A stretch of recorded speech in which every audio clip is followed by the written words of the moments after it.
Assalamualaikum warahmatullahi wabarakatuh.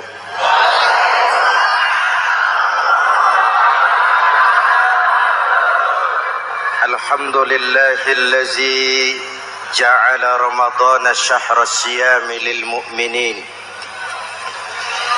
Wassalatu wassalamu ala asyrafil mursalin Sayyidina Muhammadin wa ala alihi wa sahbihi ajma'in, amma ba'du. Para ulama yang saya muliakan, para pejabat baik sipil maupun militer yang saya hormati, alhamdulillah malam ini atas izin Allah, mudah-mudahan yang kita laksanakan ini merupakan bagian dari amal ibadah kita di bulan suci Ramadan ini.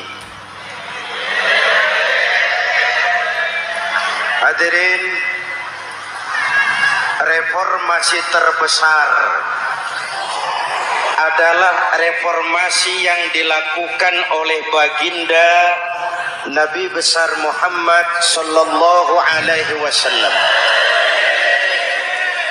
23 tahun merombak satu bangsa biadab menjadi bangsa beradab, merombak umat yang terpecah belah menjadi umat yang bersatu, merombak masyarakat yang tenggelam dalam kemusyrikan menjadi umat yang bertauhid.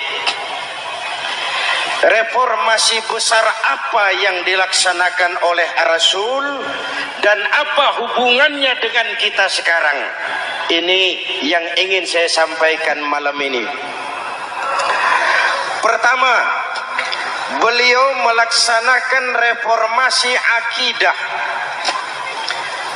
membebaskan manusia dari kemusyrikan, menyelamatkan manusia dari ketergantungan kepada benda. 13 tahun beliau berjuang di kota Makkah hanya untuk menanamkan la ilaha illallah Muhammadur Rasul. Dari sana segalanya dimulai, meletakkan fondasi. Saya yakin tidak ada Tuhan selain Allah dengan seluruh konsekuensinya. Kalau saya yakin tidak ada Tuhan selain Allah, maka saya tidak akan menyembah kecuali hanya kepada Allah. Orang yang benar fondasinya, benar sujudnya. Jelas? Kalau saya yakin tidak ada Tuhan selain Allah, saya tidak akan minta rizki kecuali hanya kepada Allah. Orang yang benar fondasinya, jauh dari korupsi, jauh dari judi.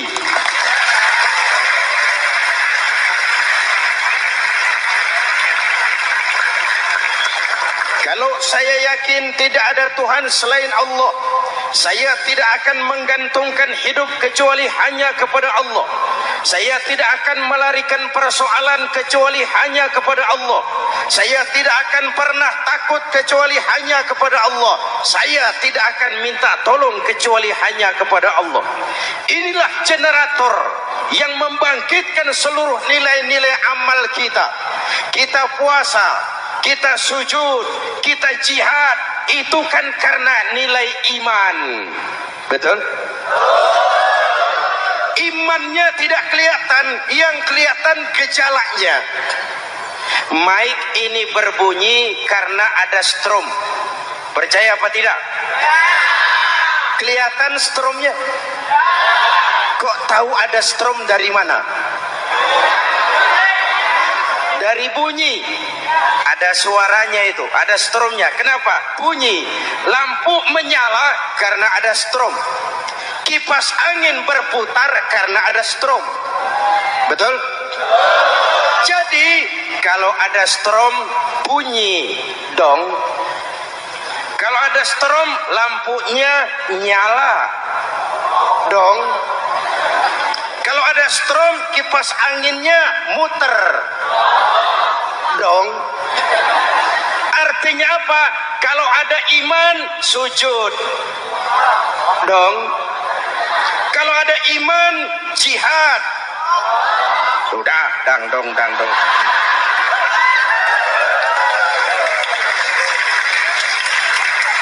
Seluruh amaliyah kita hanya refleksi dari nilai-nilai keimanan. Maka dimulai dengan fondasi. Kalau fondasi kuat, apapun yang mau dibangun aman.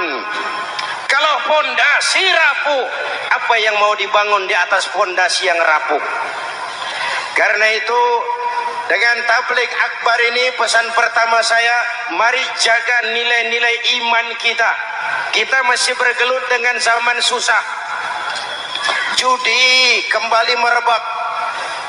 Narkoba meracuni remaja dan pemuda-pemudi kita. Padahal dua-duanya sumber segala macam kemaksiatan. Judi mendidik orang jadi malas. Dan sejarah belum pernah mencatat ada orang jadi kaya karena judi. Yang bangkrut, yang kere, yang melarat banyak.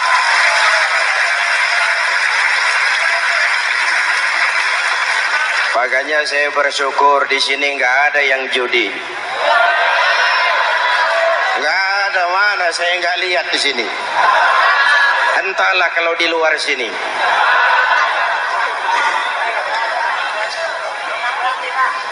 Judi itu penyakit, kalahnya bikin penasaran, menangnya bikin ketagihan. Itulah penyakitnya. Makanya lebih baik makan singkong betulan daripada makan roti mimpi. Ayo makan singkong betulan, makan roti mimpi. Lebih baik mana? Lebih baik makan roti betulan, Mas.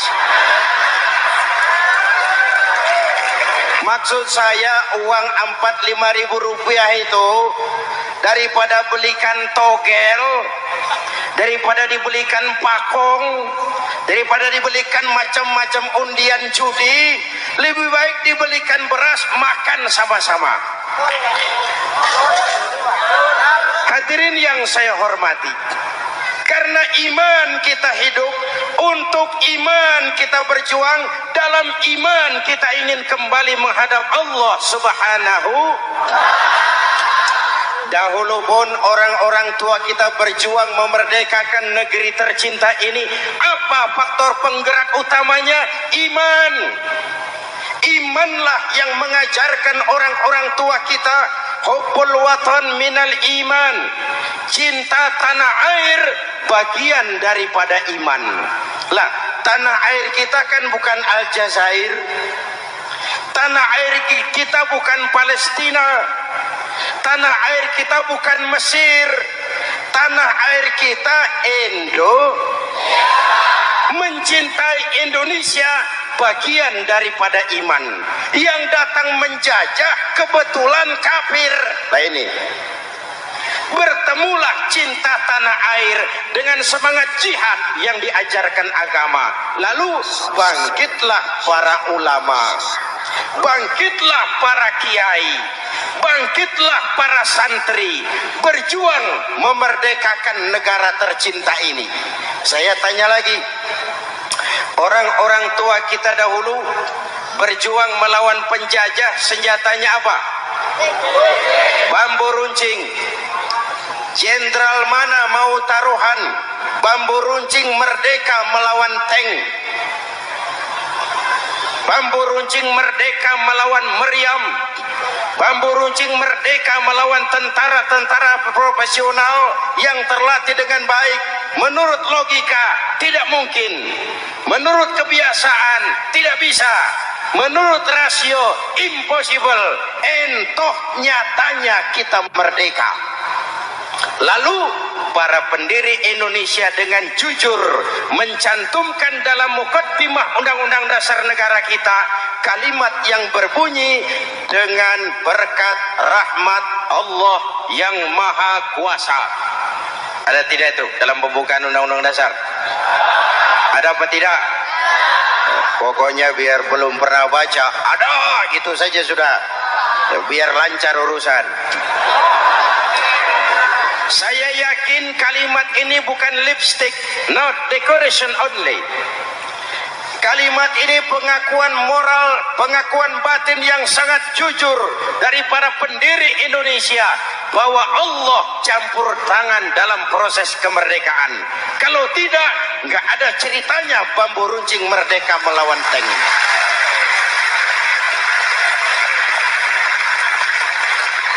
Kalau dulu iman untuk merebut kemerdekaan, sekarang iman untuk mengisi kemerdekaan.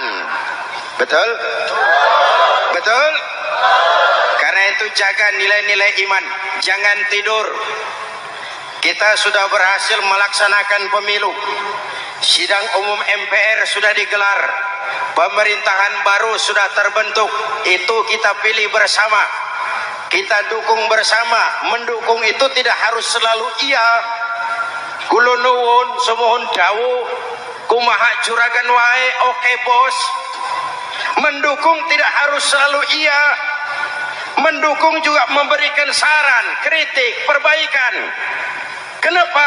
Di mana-mana di dunia ini kekuasaan cenderung mau menang sendiri. Kekuasaan cenderung untuk korup. Karena itu kalau kita cinta kepada pemerintah, kita harus mengawasi jalannya pemerintahan kita ini.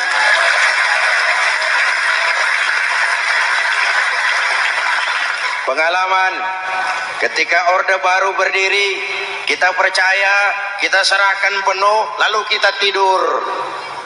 Akhirnya kita jadi susah sendiri. Betul? Umat Islam tidak boleh jatuh dua kali di tempat yang sama. Hari ini lewat sini jatuh wajar, belum tahu barangkali. Besok lewat sini lagi jatuh lagi, goblok tenan. Masa jatuh dua kali di tempat yang sama itu bagaimana? Hadirin yang saya hormati, nilai-nilai iman, intan paling mahal, mutiara paling berharga, tidak lain nilai iman. Imanlah yang menyebabkan kita gembira menyambut datangnya Ramadan, menyingsingkan lengan baju, menghamparkan sajadah, melakukan pendekatan yang intens kepada Allah. Kenapa? Kita mengerti nilai Ramadan. Tempo hari saya berikan contoh. Di tangan kanan saudara ada berlian, harganya 50 juta. Di tangan kiri saudara ada rumput seikat. Berlian dan rumput ini taruh di depan kambing. Kira-kira mana yang diambil kambing? Rumput, dasar kambing. Kambing tidak ngerti nilai berlian.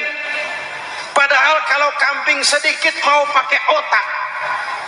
Kalau berlian yang saya ambil, kata kambing, lalu saya bawa ke pasar, kemudian saya jual, harganya 30 juta, lalu dibelikan rumput, dapat rumput sekabupaten.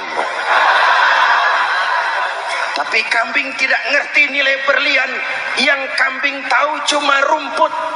Kenapa? Hidup kambing cuma melayani perut. Maka kata Imam Ali karramallahu wajhah, orang yang hidupnya hanya untuk melayani perut,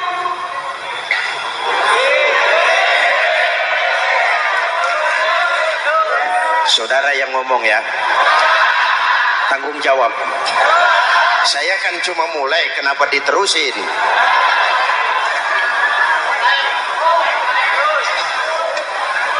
Hadirin yang saya hormati, jaga iman baik-baik, wariskan kepada anak-anak kita. Mereka harapan kita semua. Mereka masa depan Indonesia. Akan bagaimana Republik Indonesia bahkan akan bagaimana Islam di Republik Indonesia 20, 30, 40 tahun yang akan datang, anak-anak kitalah jawabannya.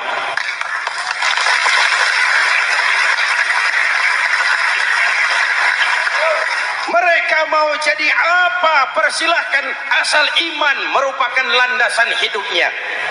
Anak-anak kita boleh jadi jenderal asal jenderal beriman, boleh jadi pejabat, pejabat beriman, jadi pengusaha, pengusaha beriman. Kalau iman landasannya aman, jadi pengusaha, pengusaha beriman, insya Allah timbangannya tidak curang, ekonomi lancar, masyarakat tenang. Jadi petani, petani beriman, insya Allah tidak menggarap tanah yang bukan miliknya.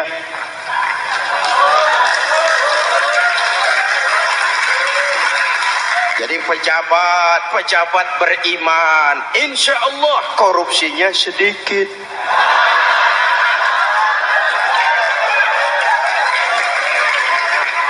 Jadi jenderal, jenderal beriman, insya Allah berjuangnya bersama ulama, bukan nangkepi ulama.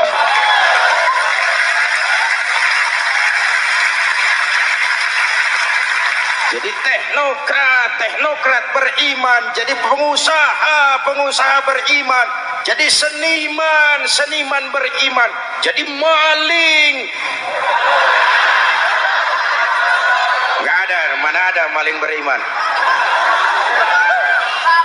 Kalau iman landasannya, insya Allah aman.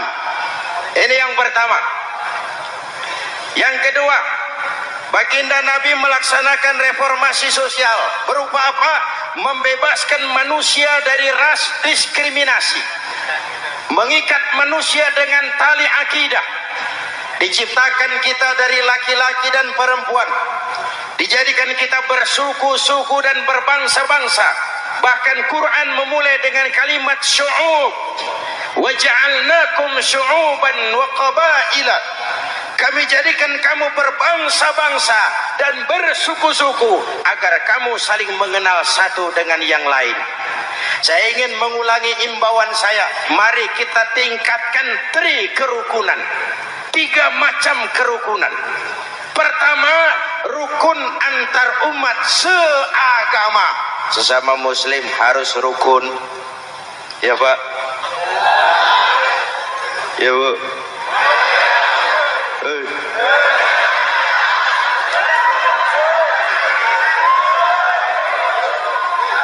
Malam ini saya tidak merasa sebagai tamu di sini. Saya hanya keluarga di tengah-tengah keluarganya.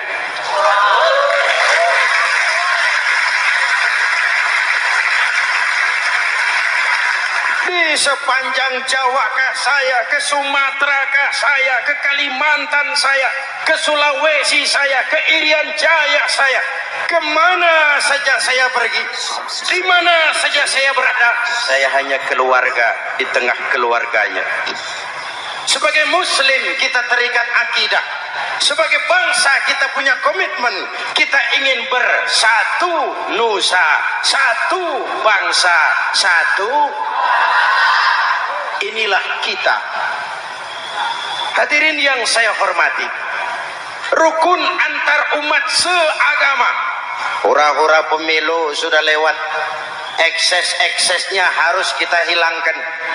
Boleh jadi kemarin-kemarin karena berbeda kaos sama teman gak teguran. Yang sudah-sudah, yang penting sekarang ke depan. Sudah capek kita rakyat diobok-obok. Sudah datang saatnya kita meluruskan saf, merapatkan barisan, menggalang semangat kebersamaan. Rukun antar umat seagama. Begitulah malam ini saya hadir di tengah keluarga sendiri. Yang mengikat kita apa? Akidah. Di masjid kita ditemukan, dan inilah simbol kehidupan umat. Tadi kita sholat isya dan tarawih di sini, menghadap ke arah yang sama, menyembah Allah Tuhan yang sama, melakukan gerak yang sama, membaca bacaan yang sama dengan bahasa yang sama. Betul? Tapi kita datang dari segala penjuru. Kita datang dari sebelah lor, sebelah kidul, sebelah wetan, sebelah kulon. Di sini di masjid ini kita menghadap ke arah yang sama.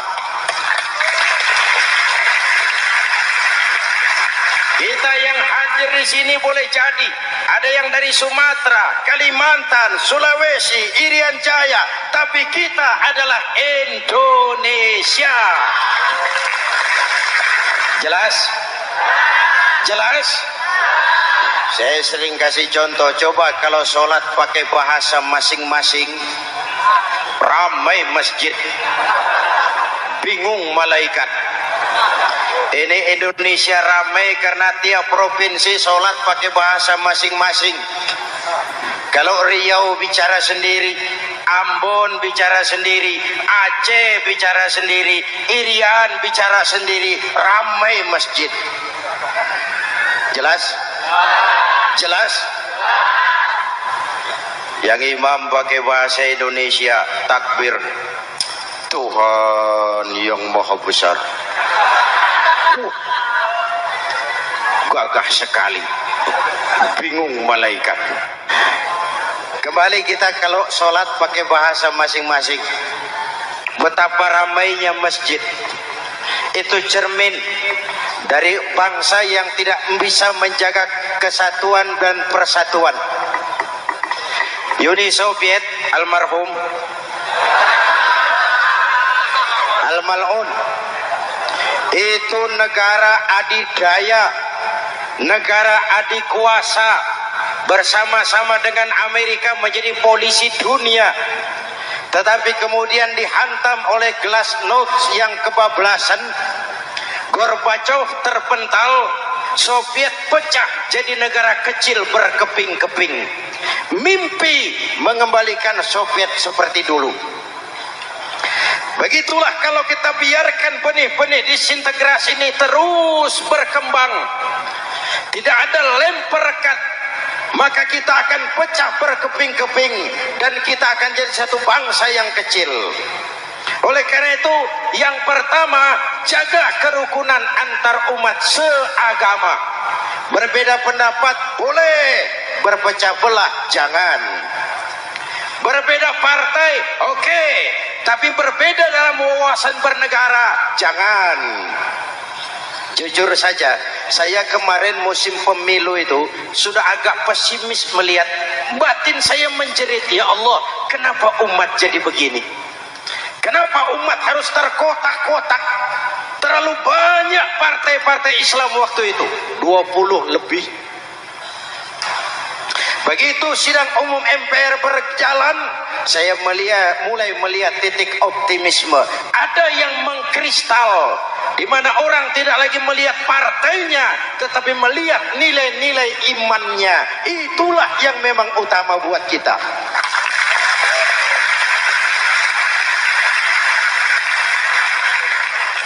Ini yang pertama, rukun antar umat seagama. Yang kedua, rukun antar umat beragama. Beberapa hari yang lalu ada kejadian yang mengenaskan di Jakarta Timur, Cipayung. Peristiwa penyerbuan Yayasan Dolos. Hadirin yang saya hormati, kita tentu menyesalkan kejadian itu. Kita tidak bisa menyetujui tindakan main hakim sendiri. Kita berharap pemerintah bukan hanya bisa menangkap pelakunya, tapi juga yang tidak kalah pentingnya mengusut akar permasalahannya.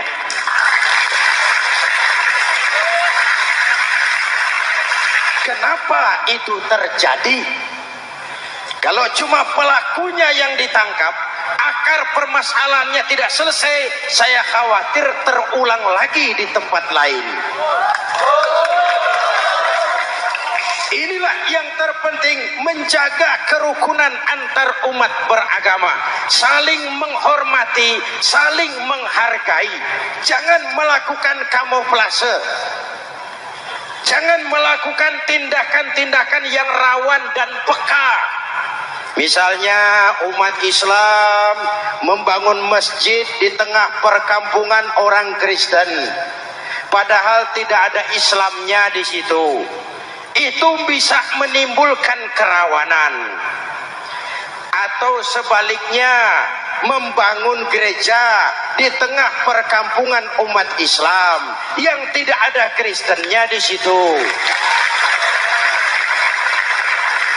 Atau sebaliknya, mereknya kegiatan sosial, mereknya kegiatan kemanusiaan, tapi isinya penyebaran agama kepada orang yang sudah beragama. Itu pun bisa menimbulkan kerawanan. Jelas? Maka yang besar jangan mau menang sendiri, yang kecil harus tahu diri. Jelas? Mari saling menghormati, mari saling menghargai dalam batas lakum dinukum. Menangkap pelakunya penting, mengusut akar permasalahannya itu pun tidak kurang pentingnya. Hadirin yang saya hormati, Islam agama toleran, baik dari prinsip ajarannya maupun dari sikap umatnya. Islam agama yang rahmatan lil. Kita punya kewajiban untuk membuktikan bahwa Islam bukan merupakan ancaman. Islam adalah alternatif. Islam adalah solusi. Islam bukan ancaman. Yang hadir di sini bukan perusuh, bukan umat biang kerok. Ini umat yang cinta damai.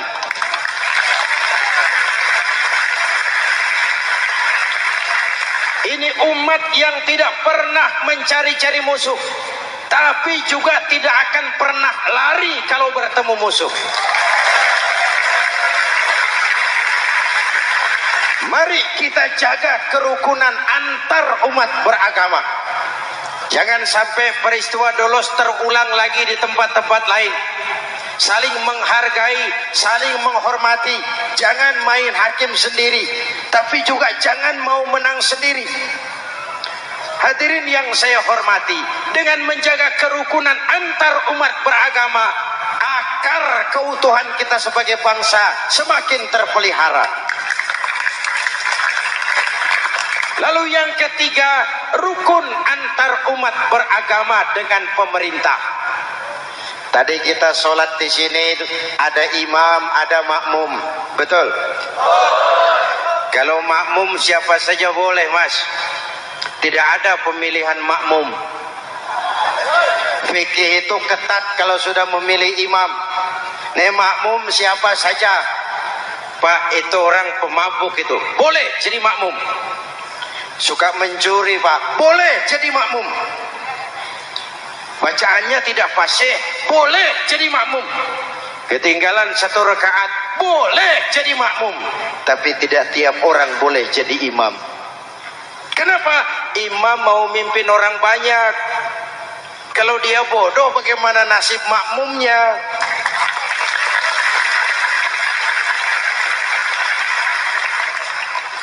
Ada karikatur di Medan, pernah kejadian. Anak kecil disuruh sholat sama ibunya. Nak, sholat kau. Aku tak pandai sholat, Ma. Si Ucok rupanya ini. Kata ibunya, sudahlah, kau ikuti saja bapakmu tuh. Apa yang bapak mau kerjakan, kau ikuti sajalah. Jadi lama, kalau ikut saja bisa laku. Berangkatlah anak ini kan, sholat di belakang bapaknya, jadi makmum. Sholat di balai bambu, tidak pakai tikar. Bangun sujud, hidung bapaknya terjepit bambu. Karena sakit dan kaget, refleks bapak ini teriak, aduh. Anak di belakang ingat pesan maknya, ikuti saja bapakmu. Si anak ini malah pakai irama. Aduh.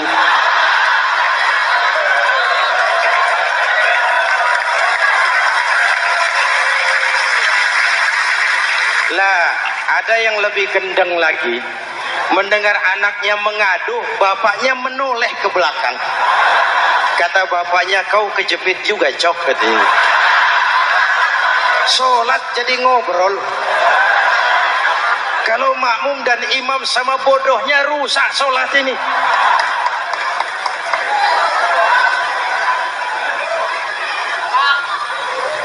Hadirin yang saya hormati, rukun antar umat beragama dengan pemerintah yang legitimate, yang dihasilkan lewat proses demokrasi, benarnya kita dukung, salahnya kita tegur, kita kritik, kita perbaiki, kita berikan saran-saran yang baik. Sekali lagi, jangan tidur.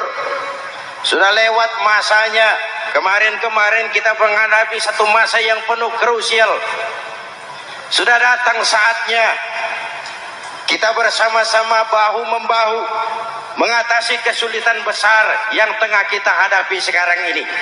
Dengan 3 kerukunan ini, insya Allah keutuhan kita sebagai bangsa akan lebih terpelihara.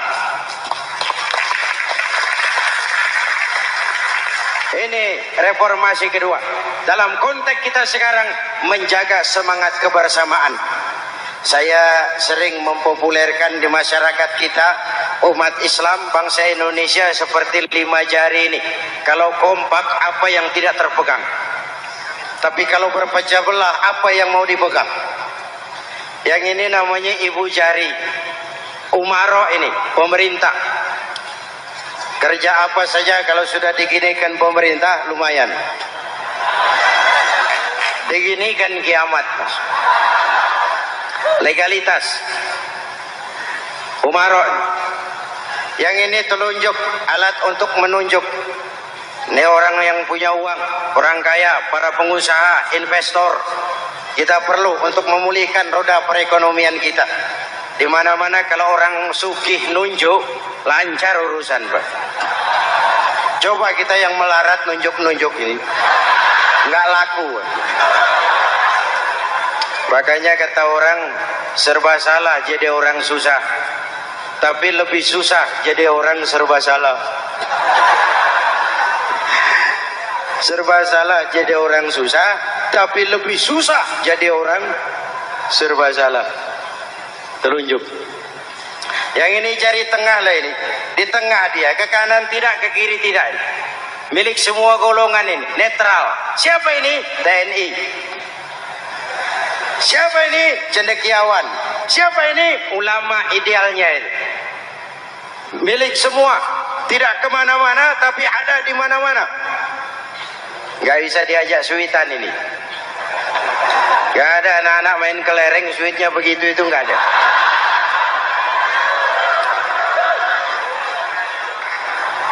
Ini jari manis. Remaja, pemuda, masa muda, masa yang paling manis. Semua harapan milik pemuda. Belum pernah saya dengar ada orang pidato, para kakek-kakek, harapan bangsa, belum pernah. Mesti kalau sudah harapan umat, pemuda, harapan negara, pemuda, harapan agama, pemuda, harapan bangsa, pemuda, harapan pemudi.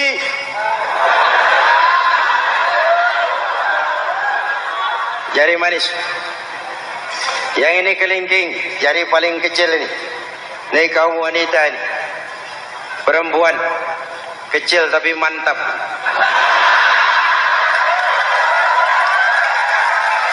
Masya Allah. Ini ibu jari ini besar ini. Sweet ketemu kelingking. Kalah ibu jari ini.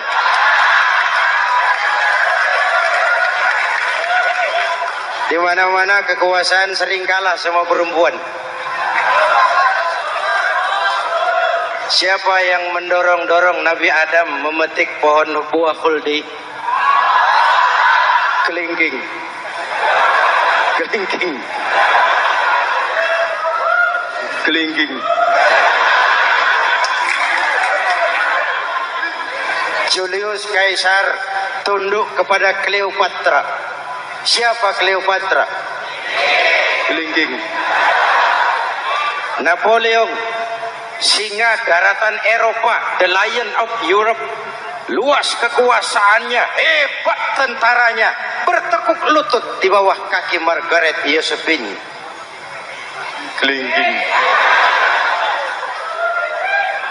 Hadirin yang saya hormati, kalau 5 pilar ini bersatu, ringan sama dijinjing, berat sama dipikul, kita akan jadi satu bangsa yang kuat. Jelas? Jelas? Dengan Ramadan, dengan tabligh akbar malam ini, mari kita jaga semangat kebersamaan. Saya selalu mengingatkan, sekarang lebih banyak tukang kompor daripada tukang lem. Lebih banyak tukang kompor daripada tukang lem. Hangati sana, sulut sini, bakar sana, panas di sini. Terbakar kita, dia lari tepuk tangan, dan kita yang rugi. Jelas? Jelas? Ini hal yang kedua.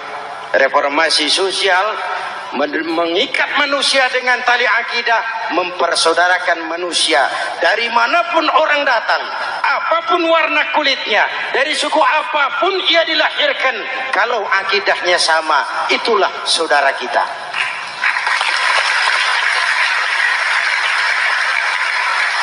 Kembangkan terus kerukunan antar umat seagama, antar umat beragama, dan antar umat beragama dengan pemerintah. Muslim bagaikan satu tubuh.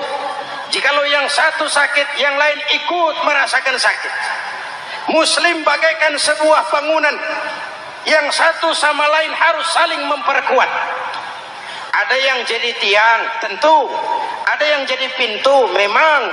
Ada yang jadi genteng, iya. Tapi satu sama lain harus saling memperkuat. Tidak bisa genteng ngomong sama tiang. Kata genteng, saudara tiang, kamu sih enak.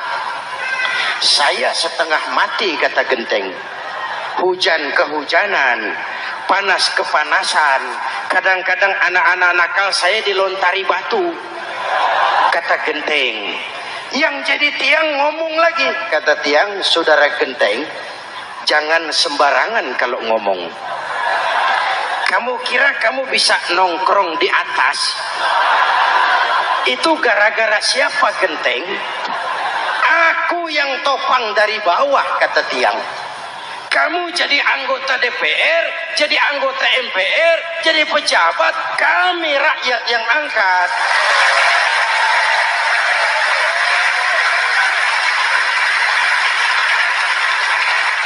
Jangan waktu di bawah rajin ngamalkan ayat kursi, dapat kursi lupa sama ayat.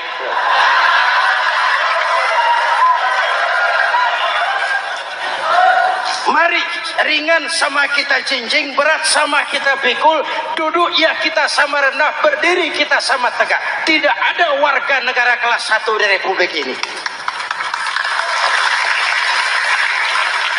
Ini reformasi kedua. Yang ketiga, reformasi menegakkan keadilan, menyelamatkan manusia dari kezaliman. Sebelum Islam datang, sebelum Rasul datang, manusia dibedakan oleh hartanya, manusia dibedakan oleh warna kulitnya, manusia dibedakan oleh keturunannya. Beliau dengan tegas mengajarkan, innallaha la yanzuru ila suwarikum wala ila amwalikum walakin yanzuru ila qulubikum wa a'malikum. Allah tidak melihat potonganmu, Allah tidak melihat hartamu. Yang Allah lihat itu hatimu dan amal perbuatan.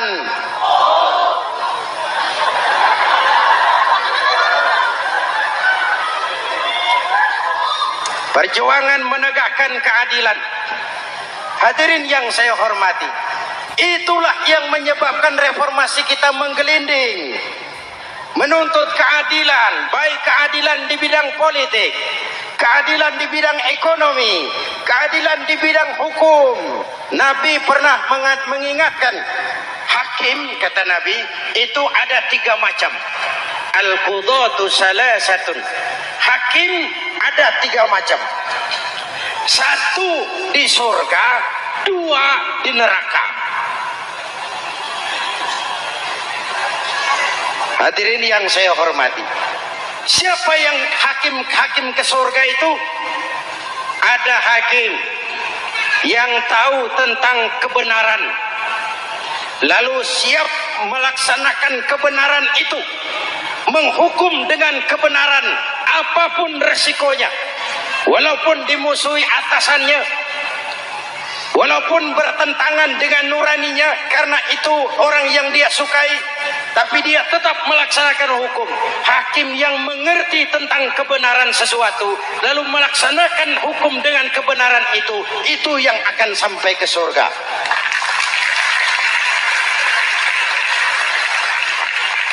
Yang kedua, ada hakim tahu tentang kebenaran tapi tidak mampu melaksanakan hukum dengan kebenaran itu.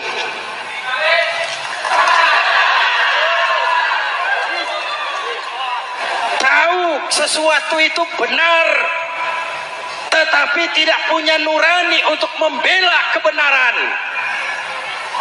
mengetahui kebenaran tapi tidak berdaya untuk memperjuangkan kebenaran. Akhirnya hukum dikebiri, yang salah jadi benar, yang benar jadi salah.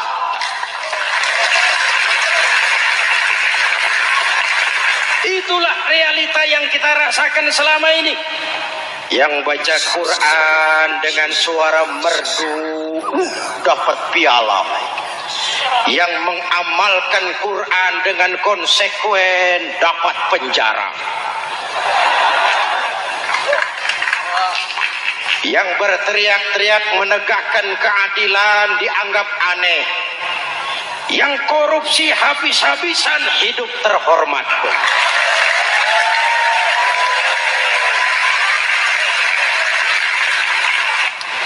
Jadi yang kedua tadi hakim yang tahu kebenaran tetapi tidak mampu melaksanakan hukum sesuai dengan kebenaran. Diperkosanya kebenaran, ditekannya hati nuraninya, sehingga ini yang mengakibatkan terlukanya perasaan keadilan. Yang ketiga lebih celaka lagi, ada hakim yang tidak mengerti tentang kebenaran lalu melaksanakan hukum dalam ketidakmengertiannya. Bodoh melaksanakan hukum dalam kebodohan, itu pun menyebabkan orang masuk neraka. Na'udzubillah. Hadirin yang saya hormati, reformasi yang dilaksanakan Rasul berjuang menegakkan keadilan. Setelah membebaskan manusia dari ras diskriminasi, an-nas kulluhum li Adam wa Adam min turab, la fadla li Arabiyyin ala ajamiyyin illa bitaqwa. Seluruh manusia berasal dari Adam. Adam diciptakan dari tanah dan tidak ada kelebihan Arab dengan yang bukan Arab kecuali dengan takwanya. Saya masih ingat sebuah cerita. Mau dengar? Mau dengar? Pada waktu Umar bin Khattab radhiyallahu anhu menjadi khalifah, menjadi Amirul Mukminin, itu yang jadi gubernur di Mesir adalah Amr bin As. Satu saat Amr bin As ingin mendirikan masjid, tapi tanah lokasi masjid itu milik orang Yahudi, ada gubuk di situ. Dipanggil Yahudi ini oleh Amr bin As. Saudara Yahudi, iya. Itu rumahmu ya? Iya. Sudah tahu belum? Belum. Ya memang saya belum kasih tahu. Begini, kamu bangun sembarangan saja, rumahmu kena jalur hijau itu. Lalu saya mau bangun masjid di situ. Ya tapi ada rumah saya, Pak. Sudahlah, rumahmu saya bayar, saya beli. Nggak mau Pak, rumah saya cuma itu-itunya. Saya bayar 2 kali lipat. Nggak mau Pak, nggak mau. Sudahlah, saya ganti rugi. Ya, nggak mau Pak, namanya juga ganti rugi Pak. Biar digantikan tetap rugi.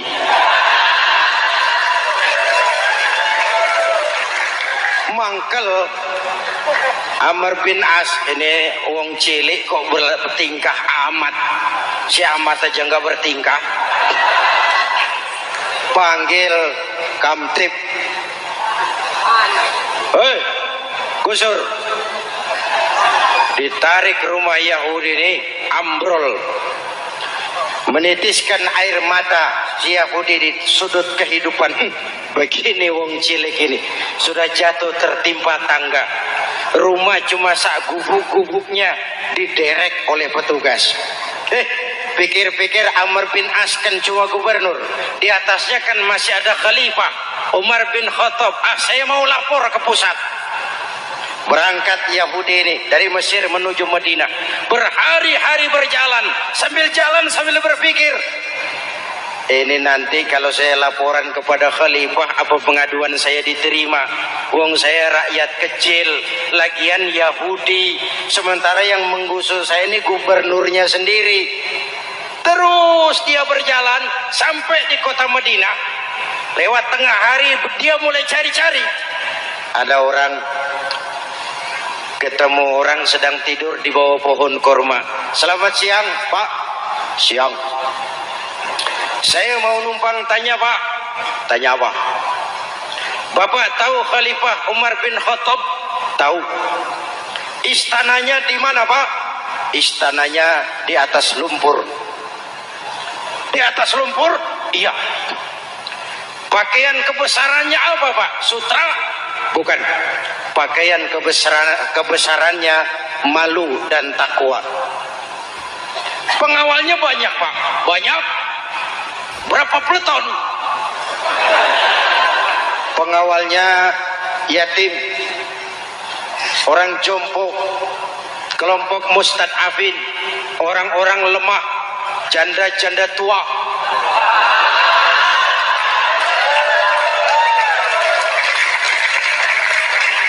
Itu pengawalnya. Pakaian kebesarannya malu dan takwa. Pengawalnya orang-orang lemah tidak berdaya. Kok begitu Pak? Begitulah Umar bin Khattab. Orangnya sekarang di mana Pak? Di depan kamu. Jadi Bapak? Iya. Bapak? Iya. Saya Umar. Ada apa Mas? Oh, yang datang dari Semarang waktu itu. Gini loh Pak, saya mau menuntut keadilan. Keadilan kenapa? Gubernur Bapak Amr bin As itu Pak zalim. Kenapa dia? Gubuk saya main tarik saja, runtuh. Saya nggak punya rumah lagi, wong saya ini golongan makmur, cuma rumah sama sumur.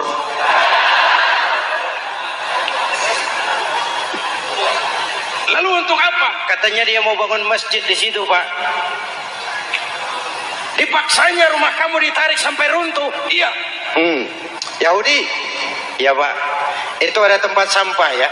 Betul Pak. Di situ banyak tulang onta. Coba kau cari satu tulang onta bawa ke sini. Bingung Yahudi. Pak, saya jauh-jauh dari Mesir ke sini ini mau cari keadilan. Kalau tulang onta di Mesir juga banyak Pak. Sudahlah, kau ambil saja tulang itu. Berangkat Yahudi penuh tanda tanya, ambil sebuah tulang unta, diberikan kepada Khalifah Umar bin Khattab. Tulang ini diambil, Umar hunus pedangnya, dengan ujung pedang dibuat garis lurus di atas tulang unta itu. Selesai. Yahudi, iya Pak. Sekarang kau kembali ke Mesir, serahkan tulang ini kepada Umar bin Amr bin As. Makin bingung Yahudi. Jauh-jauh datang kemari kira mau dapat keadilan, coba dapat tulang. Ya sudahlah, namanya wong cilik, berangkat dia pulang ke Mesir. Berhari-hari sampai di Mesir. Pak Gubernur, ya lapor. Ada apa Yahudi? Saya dari pusat. Loh, kamu dari Madinah? Iya Pak. Ngapain sih kamu ke sana-sana? Nuntut keadilan. Kamu bertemu khalifah? Ketemu Pak. Terus tulang.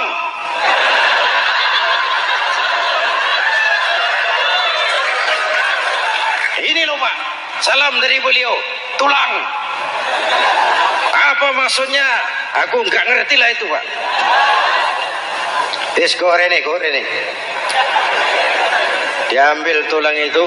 Amr bin As melihat ada garis lurus dengan ujung pedang. Gemetar badannya, keringat bercucuran. Kepala proyek dipanggil. Mas, ini proyek masjid batal. Gubuk Yahudi dirikan lagi. Loh Pak, kata kepala proyek, saya kan sudah menang tender Pak.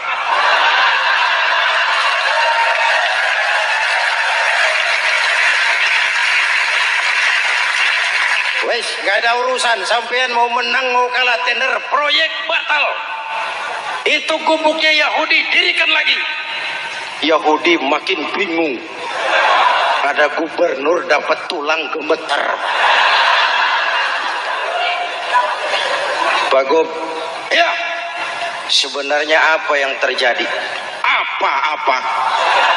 Kamu sedikit-sedikit main pusat.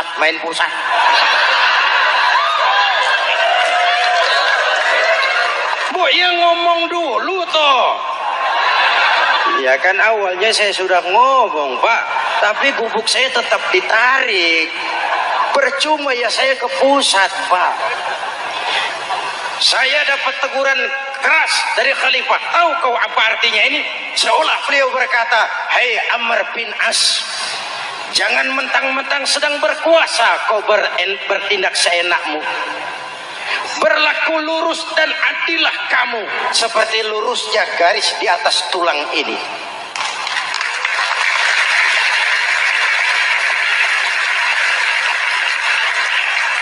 Kalau kau tidak lurus, kalau kau tidak berlaku adil, aku yang akan meluruskanmu dengan pedangku. Itu bahasa simbolik. Siapa yang gak gemeter? Kamu. Pusat. Wedus. Ya ini nek coro kita. Oh Pak, kalau begitu Islam adil ya Pak? Adil. Jadi saya menang Pak? Menang kamu. Padahal saya Yahudi. Tapi menang ya? Menang. Pak, sudahlah kalau begitu Pak. Bagaimana? Itu gubuk saya ambil saja Pak. Tanah-tanahnya gubuk-gubuknya Bapak ambil. Silahkan kalau mau dibangun masjid. Tidak cuma sekedar itu Pak. Mulai hari ini Bapak dengarkan, asyhadu an la ilaha illallah wa asyhadu anna Muhammadar Rasulullah.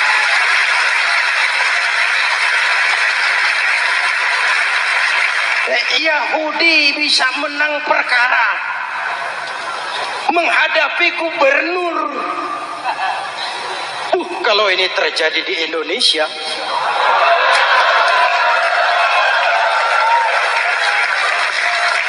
amin.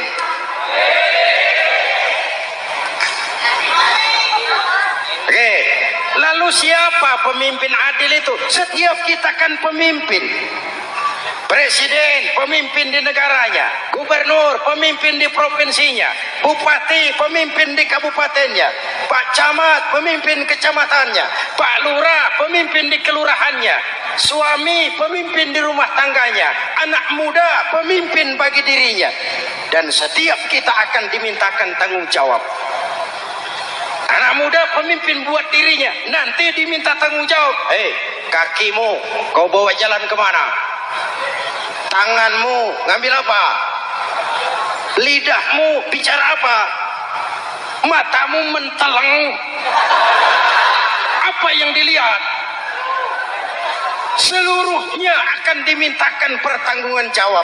Marilah kita jadi orang yang adil kepada diri, kepada keluarga, dan akhirnya kepada masyarakat, bangsa dan negara. Hadirin yang saya hormati, satu ayat yang sering dibaca pada akhir khutbah khatib Jumat, innallaha ya'muru bil adli wal ihsan.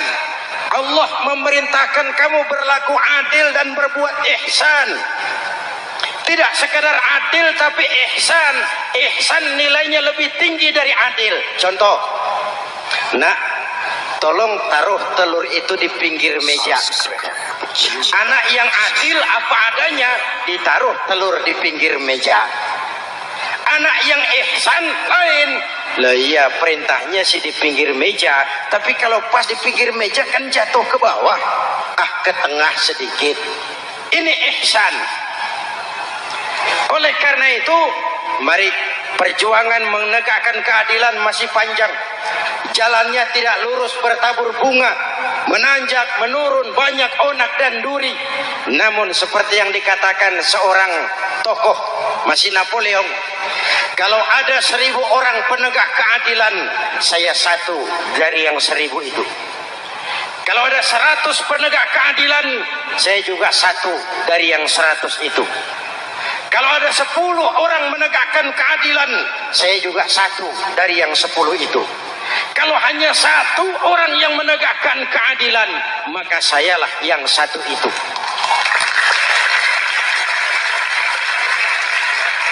Tetap konsisten berjuang menegakkan keadilan, walaupun besok langit akan runtuh, walaupun besok akan kiamat, keadilan tetap harus ditegakkan. Ini reformasi yang ketiga, menegakkan keadilan, mengayomi masyarakat dengan hukum yang tegas. Dan Rasul menjadi contoh. Ini yang hebat. Misalnya beliau berkata, wallazi nafsi biyadih, lau anna Fatimah binti Muhammadin sarqat laqata'a Muhammadun yadaha. Demi Allah, andai kata Fatimah putri Muhammad mencuri, jangan orang lain, Muhammad sendiri yang akan memotong tangannya. Hukum berwibawa, masyarakat terlindungi. Kenapa? Nabi jadi contoh. Jelas? Beliau mengajarkan orang beramal. Kepada putrinya beliau mengatakan apa? I'mali ya Fatimah, i'mali fa inni la ughni anki minallahi syai'a. Fatimah, beramal kau. Fatimah, beramal kau. Fatimah, salat kau. Fatimah, puasa kau. Fatimah, zakat kau. Fatimah, haji kau. Kalau kau tidak beramal Fatimah, aku ayahmu Rasulullah tidak akan sanggup membelamu di akhirat nanti. Ini keadilan. Tidak mentang-mentang putri kesayangan Nabi lalu sudah Fatimah kamu nggak sholat nggak apa-apa, nanti di akhirat ada papi.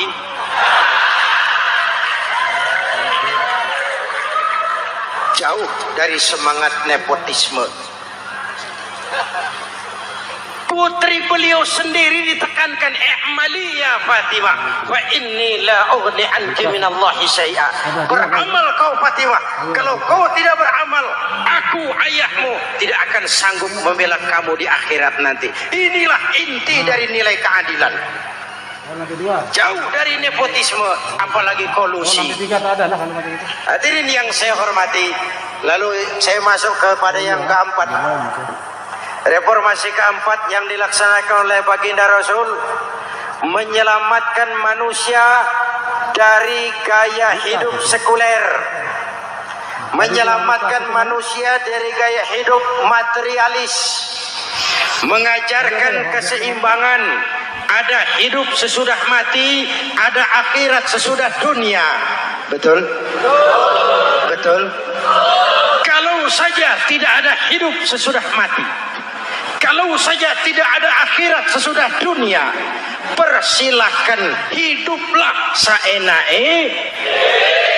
Nek perlu saenae udelmu dewe.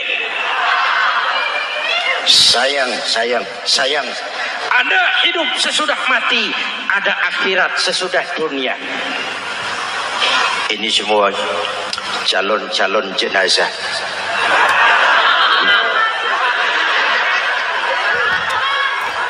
Calon lurah belum tentu jadi lurah.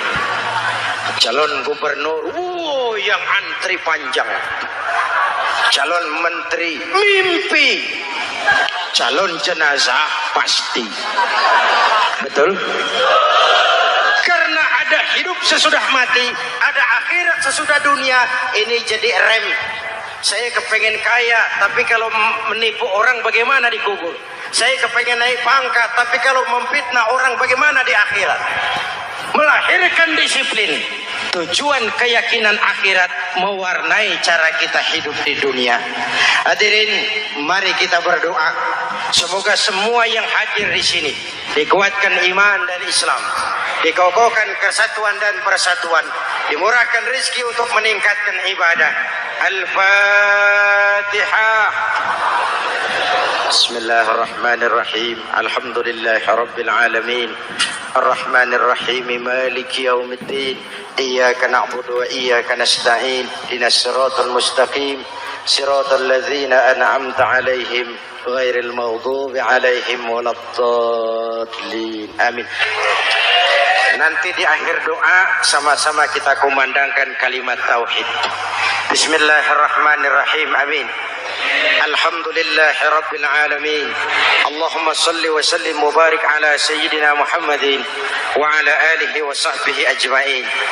Allahumma Rabbana taqabbal minna salatana wa siyamana wa qiyamana wa takhashu'ana wa ta'abbudana wa tammim taksirana ya arhamar rahimin. Allahumma ja'alna minas su'ada'il maqbulin wa la taj'alna minal ashqiya'il mardudin. Ya Allah, dengan sepenuh perasaan dan pengharapan, dengan segala kerendahan dan kelemahan, kami bermohon kehadirat-Mu. Tautkan hati kami bangsa Indonesia, satukan langkah kami untuk menata hari esok yang lebih baik. Karuniakan kami pemimpin-pemimpin yang takut kepadamu dan sayang kepada kami. Berikan mereka kekuatan zahir dan batin untuk membawa kami rakyat dan bangsa Indonesia keluar dari kesulitan besar ini menuju masyarakat yang adil dalam kemakmuran dan makmur dalam keadilan di bawah naungan ridha-Mu. Ya Allah, selamatkan kami dari perpecahan, selamatkan kami dari pertikaian, selamatkan kami dari bahaya kemunkaran dan kezaliman. Rabbana hab lana min azwajina wa dhurriyyatina qurrata a'yun waj'alna lil muttaqina imama. Afdalu ma qultuhu ana wan nabiyyuna min qabli. La